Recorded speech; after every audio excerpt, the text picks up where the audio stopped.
Oh, you guys are going to like this.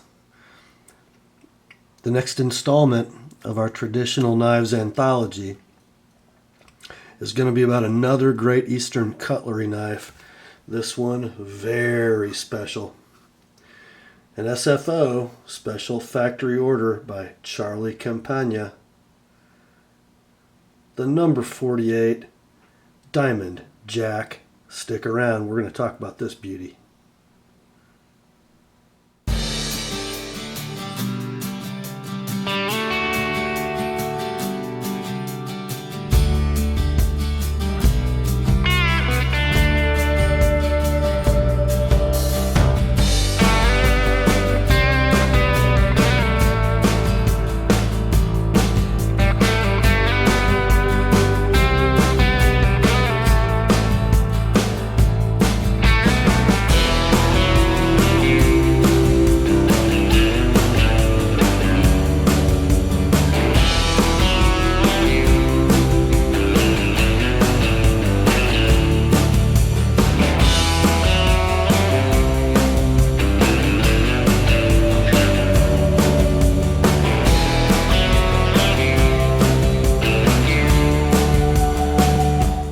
Hi gang, Rob here. It is the evening of 17 May 2014.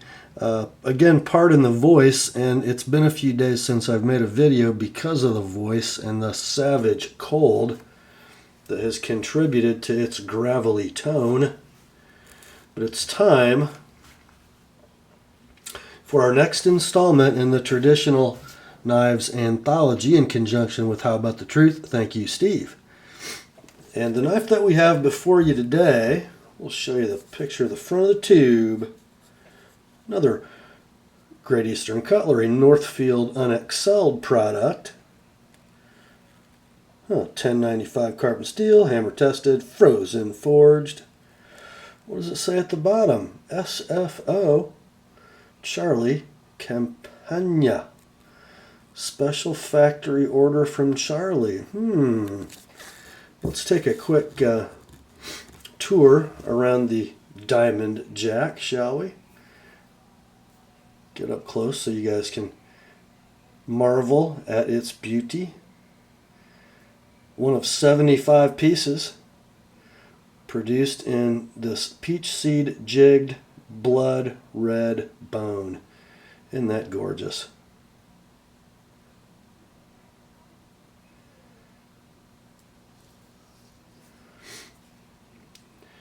The Diamond Jack built on the number 48 pattern. Generally they're medium trapper frame. Look at that.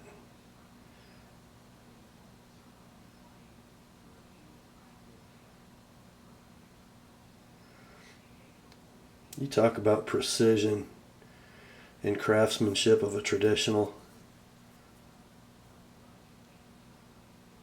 Wow. It's a beauty. Okay, I'm going to put this down. Put it down for a minute. I'm going to read you what Steve wrote to go with this knife. Steve always sends the knives in with a bit of a biography, doesn't he? Okay, so the next knife is the 488213 in blood red jigged bone, also known as the Diamond Jack by Charlie Campagna, one of his SFOs. 75 were made in this cover with this jigging. 75 more in old tan bone, same jigging, and 40 single-bladed versions in gold brown. And I guess those also have the peach seed jig bone. And Steve adds that he loves the peach seed jigging. And I really agree with him. It is unique and it's beautiful. These knives are the debut of the Diamond UN-X-LD shield. This shield right here.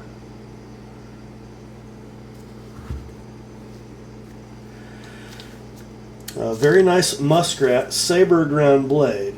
This knife has the classiest, most complex cut swedge I've seen yet. It looks common from a side view, but if you look straight down at the top edge of the blade, you'll see how it has a compound taper. It's easiest to see with the blade closed, as if you're looking down into the blade wells. Let's see if we can show you what Steve is talking about. Now, I'm going to come in, well, maybe this way will be easier. Let's see if I can get the light to hit this right. Maybe not. Okay, look down the spine of the blade and see how the width changes.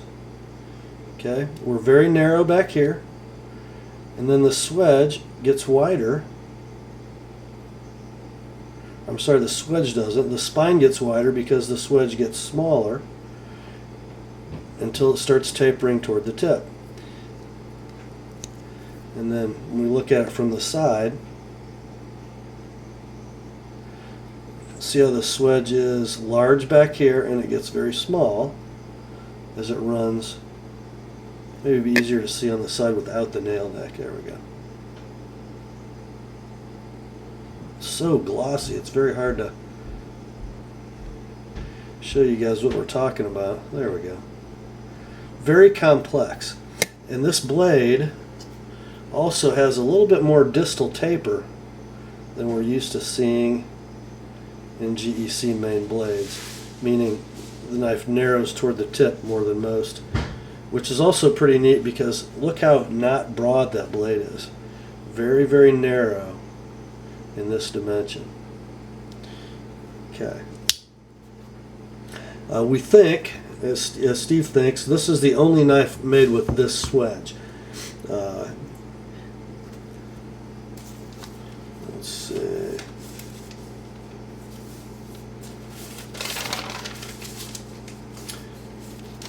And then he says, note how the top edge is shaped like a javelin.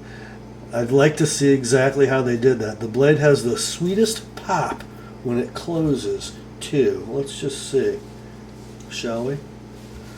See how sweet the pop is.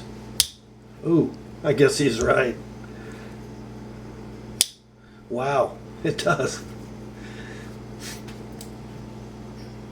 Okay, note, all of the 48 frame knives have those proud half stops. And let's see if I can show you what Steve's talking about there. Okay. Notice how the back spring is above the surface of the frame, and then when we open the blade it goes flush. At half stop it's proud, and close we're back to flush again. Okay. And Steve continues, I think that's due to decent sized blade tangs and springs, but the whole knife is so narrow, top to bottom, not in this dimension, but in this dimension, that there just isn't enough real estate to work with, just a guess. Seems like too much material would have to be removed from the spring or tang or both to get it flush at the half stop. So, that's what Steve knows. Now let's talk about what Charlie says. I love these Charlie Campagna SFOs, and because he always writes us a little book on the back of the tube, let's just read this one, shall we? It says, you told me you wanted a beautiful, elegant, durable pocket knife. You told me it had to follow the real American traditions and have real American quality. You told me you didn't need 50 good knives, a few is enough. I listened. I looked for the knife patterns that get our hearts pumping. I intend only to put out 2 per year to choose from. You told me you liked this pattern as I do. I named it after a beautiful and durable stone. Keep it sharp, keep it oiled, use it, and hand it down with its accumulated memories to your children. Charlie Campagna. You know, that's pretty flowery language about a little tool to put in your pocket, isn't it? Oh, but it's so cool. Now, we've been talking about this knife being narrow, and it is, but it's not a small knife. Get some dimensions for you here.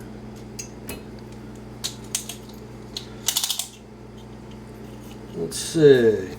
Let's stay in the English system since we're talking traditional American knives. Overall length of this knife closed is just about exactly 4 inches. Maybe just a hair under 4 inches. Like 3 15/16. Let's see if I can get my tape measure to cooperate, and we'll get you a blade length. Main blade appears to be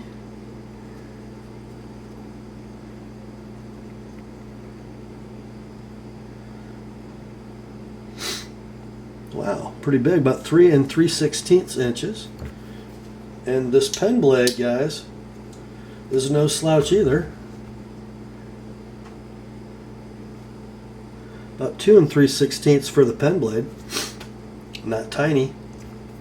Very, very usable pen blade, which you can't say about a lot of knives. Almost like Swiss Army knife size, really.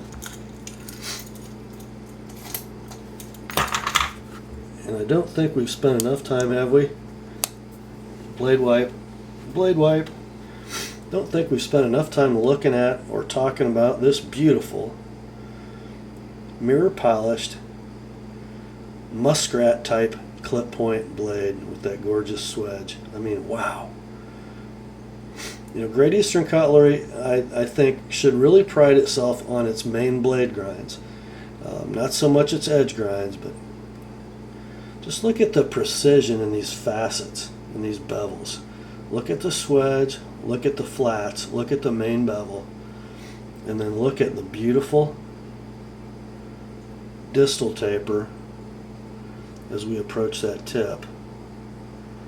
A lot of GEC knives thicken rather dramatically at the tip. This one really does not appear to. I haven't sharpened one, and nor am I going to sharpen this one, because it's going to be lost before it heads back to Florida. No, it's not. But look at that tip profile. Very, very slim. Super fine. Oh. Just enough room for the index finger past the tang of that pen blade for a great grip. Wow, that handle feels great. Just nothing fancy, is it? Except that it's executed so beautifully. What a great usable knife this is. And so handsome.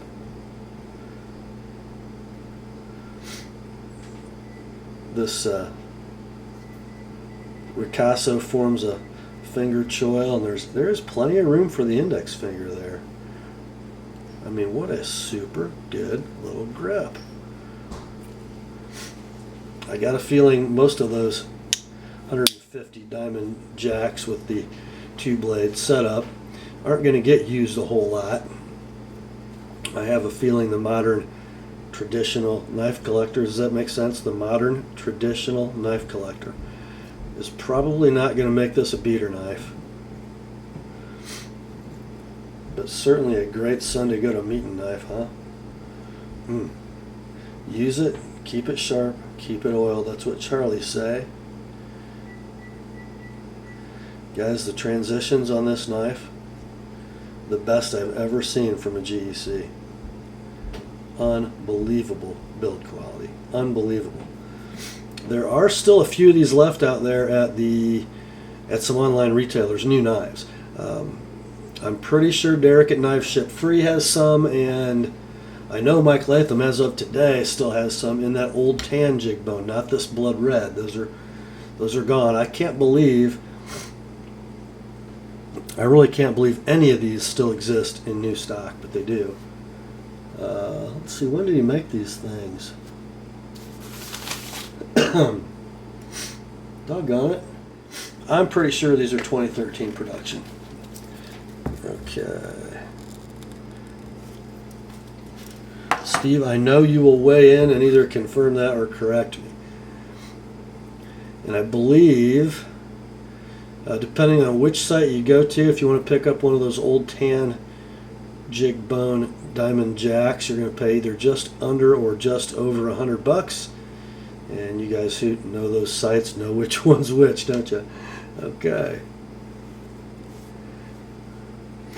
I just knew you'd love to see this.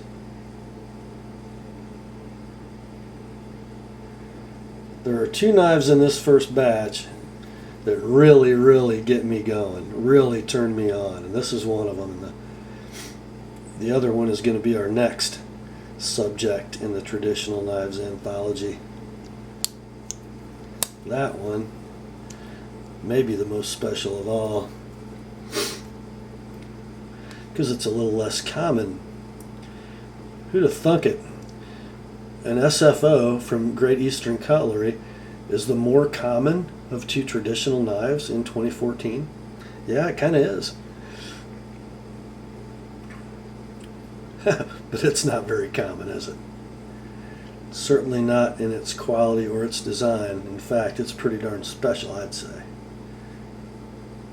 Man, what a beauty. I love it.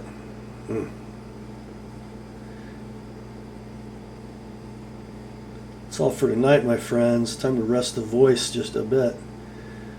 So grace to you and peace from God our Father and the Lord Jesus Christ. And remember, the word is sharp.